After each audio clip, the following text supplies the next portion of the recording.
Slovensko je bohaté na kultúrne pamiatky. Najvýraznejšie tvoria dominantu kraja a sú dobre známe. Existujú však aj pamiatky, ktorým sa nevenuje dostatočná pozornosť.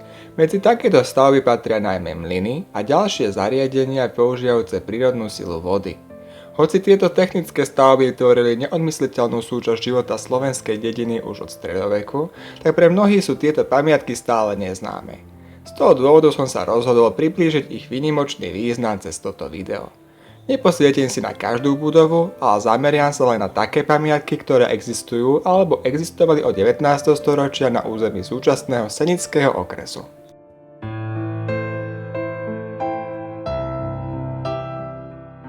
O mlynoch by sa mohlo hovoriť podľa obcí, v ktorých dnes ležia, no praktickejšie bude sa zamerať na jednotlivé vodné toky.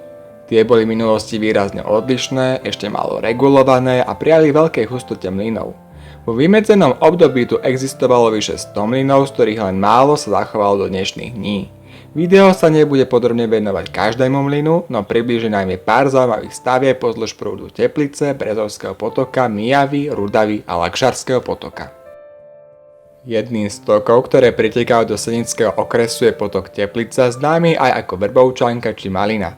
V Sobotišti, kadiaľ potok preteká, je najznámejším Habanský mlyn.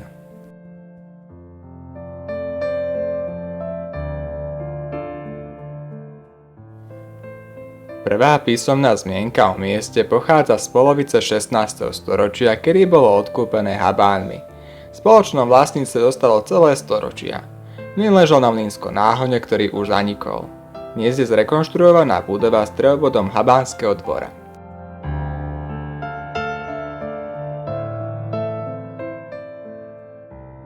Za Sobotišťom Teplica ďalej tečie cez Kunov, kde pri ceste stojí už od polovice 16. storočia zachovaná budova známa ako Polákov mlyn. To sa však nedá povedať o blízkom hornom Sotinskom mlyne.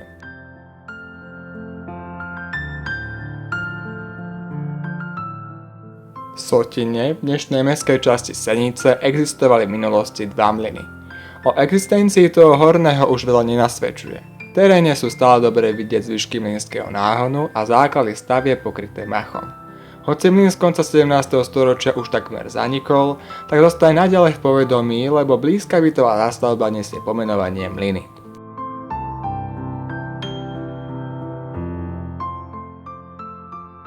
V samotnej Senici je len jedna budova zachovaného mlynu. Je hlaváčkou mlyn z 30. rokov 20. storočia na Štefánikovej ulici, v ktorom sídli pekáreň. Najcennejší mlyn mesta sa nachádza v časti Čáčov.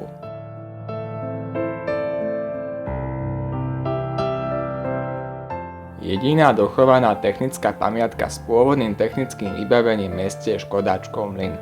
V trojpodlažnej budove s motorovým zariadením je umiestnená stála expozícia Mlyny a mlynárske remeslo na území dnešnej Senice a história Čáčova.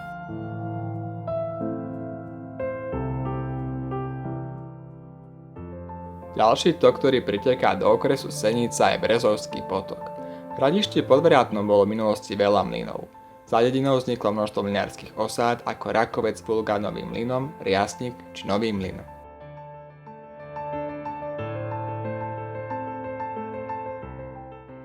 Kučerov mlyn, niekedy zvaný aj ako Michaličkov, leží v Hradišti pod Vrátnom smerom na Brezovu pod Bradlom. Stavba z polovice 19. storočia je v zozname chránených kultúrnych pamiatok a je dobre rozoznateľná pre svoje koleso, ktoré pôvodne malo v priemere až 6 metrov.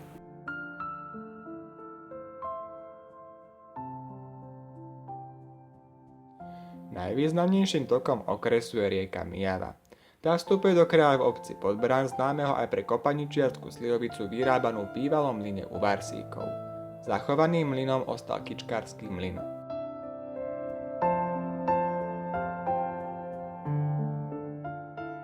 Tento mlyn mal veľa ďalších pomenovaní. Hovorilo sa mu tiež aj Habánsky či Pagáčov. Pôvodná stavba tu stala už v 18. storočí, kedy bola zničená povodňou. Novšiu budovu zase skúšal minulý režim, kedy bolo rozhodnuté o jej zničení. Stavba tieto nástroje prečkala a stala sa kultúrnou pamiatkou.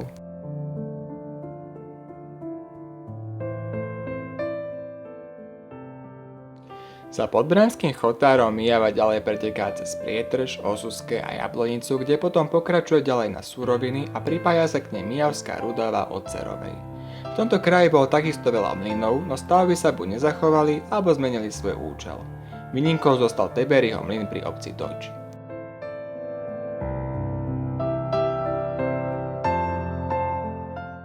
Pôvodný mlyn vlastnila rodina Dobšovcov, neskôr bol predaný pani Kaštiela v Senici, po ktorej zostal prícestný kríž. Napokon ho vlastnila rodina Tebéry, ktorá ho v roku 1948 rozobrala a postavila súčasnú budovu. 3 mesiace po spustení prevádzky bol mlyn znárodnený a vrátený bol až začiatkom 90. rokov.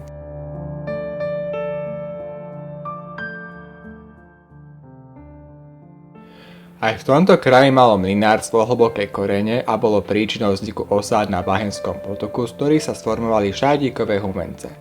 V Horskom Mikuláši ležal jediný veterný mlyn v okrese. Z dávnej slávy mlynov na tomto toku Myjavy už veľa neostalo, čo dôkazom sú aj ruiny Mandelikovho mlynu v Čároch. Napriek tomu dochovanejšou stavbou mlynu je ten v Kuklove.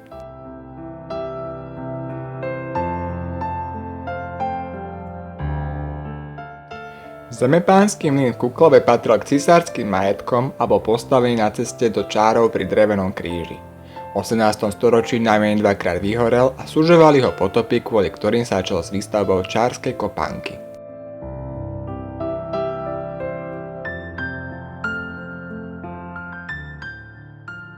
Mlyny ležali aj na pravobrežných prítokoch Myjavy. V Rohove, v Rybkách a Smolínskom existoval len jeden mlyn. Za to v Koválove ich bolo viacero, čo dôkazom sú miestne názvy Koválovský mlyn na severe dediny a Mlynec na mieste dnešnej priehrady.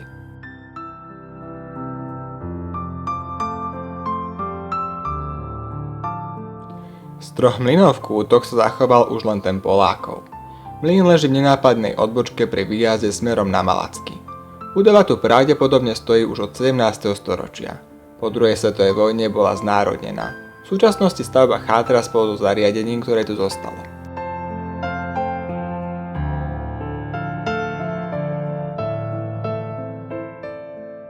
V južnej časti okresu sa stávali mlyny na rieke Rudave aj prítokoch. Väčšinou stáli mimo obce. Dnes tieto bývalé mlynské osady sú známe ako Heribanovci a Bielkovci. Významným mlynárskym rodom v kraji bola rodina Olšovská.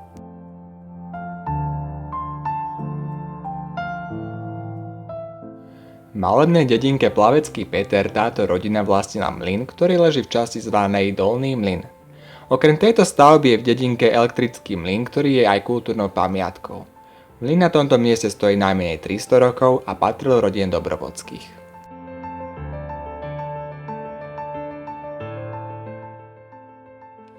Posledným vodným tokom Senického okresu, na ktorom stávali mlyny, je Lakšársky potok. Názov potoka je odvodený zo staromaďarských slov pre plytky, močiar a bahno. Oblasť bola osídlená oproti zvyšku regiónu neskôr, a to až po opadnutí tureckých vojen. Pozdĺž potoka stalo dokopy 8 mlynov, ktoré dodnes pripomínajú názvy osád odvodených od bývalých vlastníkov mlynov. Jediný zachovalý mlyn zostal v Trajlinkách.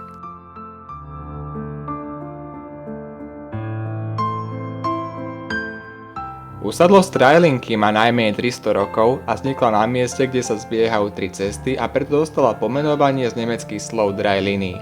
Prvými vlastníkmi mlynu boli 3 bratia, ktorí boli slobodní remeselníci a prišli sem z nemeckých hovoriacich krajín.